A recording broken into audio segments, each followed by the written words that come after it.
Comecei com quadrinho, do quadrinho eu fui pro CD-ROM, era o game, saí do game, aí eu fui pra animação, comecei a fazer, primeiro curtas-metragens, aí eu comecei com a série, e depois eu fui pra ficção. Uau. Fiz longa de animação também, mas aí eu comecei a fazer as comédias de ficção. E aí você já tinha acesso ao mundo que você tem hoje, Hassum, a galera toda, ou foi um pouco mais trabalhoso? Porque eu fico imaginando, hoje no Brasil é meio complicado você criar projetos, né? E conseguir ter grandes nomes, porque é o que a gente tava conversando outro dia, você falou assim, meu, que eu falei assim, puta, o trailer foi um trailer legal, aí depois o final é tipo coisas de 2 segundos, direção, produção, Tudo já. aí você falou assim, mano, mas quem vende ingresso é o Hassum, sou eu, né? Então, é, e pra ter acesso a essas pessoas, foi trabalhoso demais ou você já a partir do game você foi plantando a sementinha e você foi conseguindo. Tudo é construído, né, se você pensar que no game já tinha Marisa Hort, tudo é você chegar, apresentar um bom projeto e ver se a pessoa se envolve com o projeto. A Marisa já entrou no meu primeiro trabalho, né, que foi muito legal, que foi ela, né. Pô, a Marisa E ela estava no momento mais hypado, estava saindo na Playboy. E um não, é verdade, eu ia falar, eu não tinha idade pra bater punheta pra Marisa, porque eu tinha 3 anos de idade, em 96. Mas você viu em alguns não, eu tenho memória de eu pegar as revistas do meu pai, que meu pai guardava embaixo do colchão, e eu saía correndo na rua, que eu morava na Rua Buíque, lá na zona norte aqui de São Paulo. Aí eu pegava, eu lembro até de uma bronca, uma chinelada que eu tomei dele, de eu ter pego as revistas, e eu falava: "Ah, do meu pai, do meu pai". já registrado. Tá bom, é isso. E Marisa era acho que era até um dos nomes do capa Eu acho que é 96, 97 que ela saiu, que foi quando ela lançou o jogo. E o Leandro, ele conta um pouco a história do Osmar. A gente já tinha feito uma série que chama Nibos dos Astronautas, que é uma série que foi do juvenil também, mas com muita citação à cultura pop. E essa série foi bem no Brasil e a gente vendeu para Stars, os Estados Unidos. A primeira série brasileira de tudo, ficção e animação, que foi vendida para um canal americano foi a nossa. Caramba. E esse hype colocou a gente numa situação legal para a gente começar a produzir o Osmar. E a gente escreveu o piloto do Osmar numa um concurso que tinha em Cannes, de pilotos de série, e a gente ganhou. Aí facilitou tudo, aí a gente fechou com a TV Cultura, com o Gloob, que era o canal da Globo que estava canal infantil que estava sendo lançado, e eles trouxeram a possibilidade de a gente chamar o Leandro.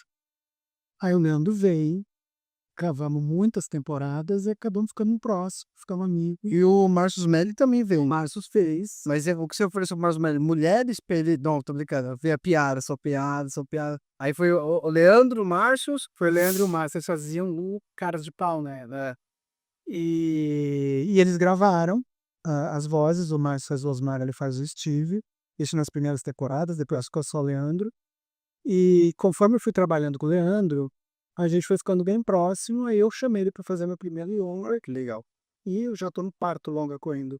Beleza. Falamos de Leandro, falamos de Márcio Smelly, do Ju. Mano, beleza. Acho que agora eu quero saber de Alê Machado, porque às vezes as pessoas me incomodam que eu vejo em programas por aí, chama, por exemplo, sei lá, amendoim, palhaço amendoim.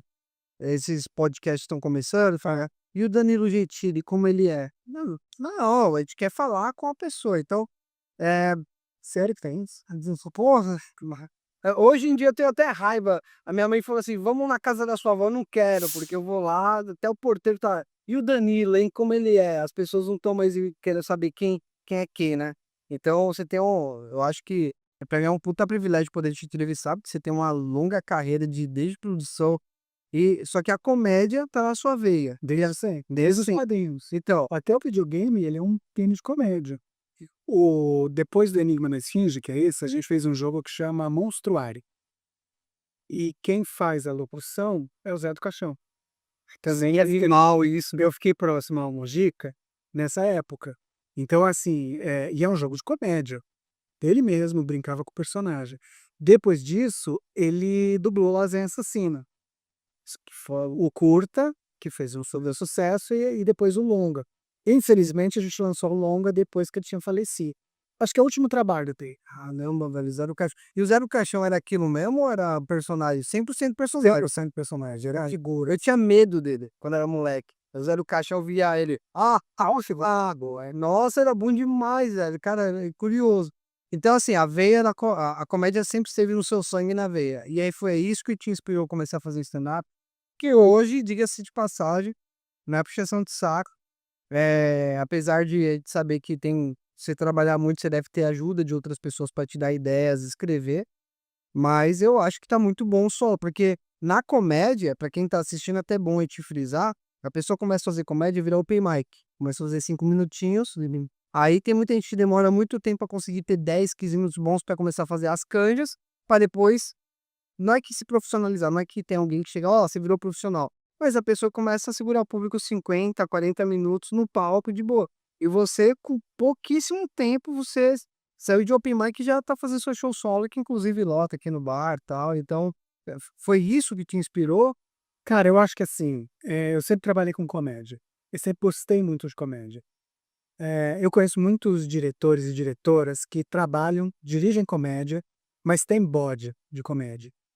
Você trabalha porque comédia é um dos gêneros que mais dá público, é mais fácil de captar, porque até comédia geralmente é mais barata, né, do que fazer um drama, um terror ou ficção científica. Então, mas eu não, eu sempre gostei muito de comédia, assim, sabe? Eu lia Mad quando eu era bem pequeno. Eu vi o programa do Fausto Silva, que não era o Faustão, era o Fausto Silva na Eu Bandeirante. lembro que era meio, tinha um stand-up, ele Era. Na Jovem Pan tinha o Djalma Jorge. Então era só isso. Gostava muito de comédia. E tem um monte de desenho que é chás de política eu fazia quando eu era bem pequeno. Até mandei uma pra média, saiu na sessão pretensão. Saiu no final da ditadura, né? Minha mão ficou super desocupada. Então eu sempre gostei muito de comédia. Eh, Só que, pra mim, o stand-up sempre foi a comédia no estado bruto. E, e eu queria fazer, meio como experiência, mais do que começar uma carreira.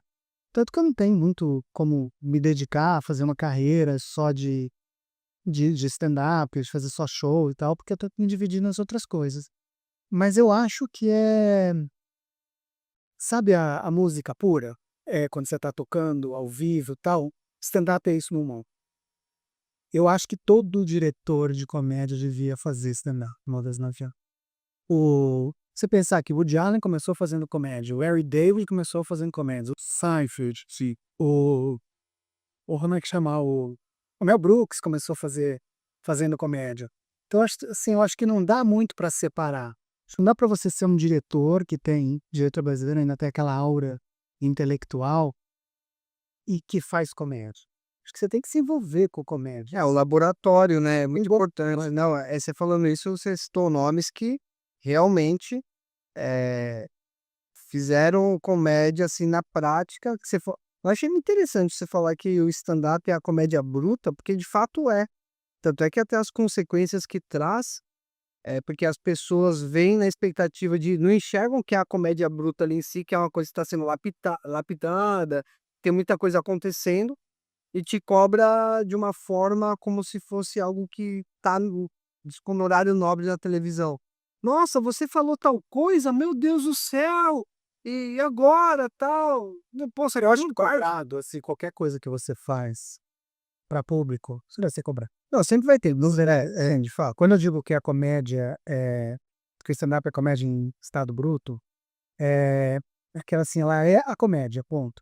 Ela não tem a sofisticação de uma direção de fotografia, de uma interpretação, ou ela não tem o design de um desenho animado, ou um desenho de uma história em quadrinhos, de uma charge.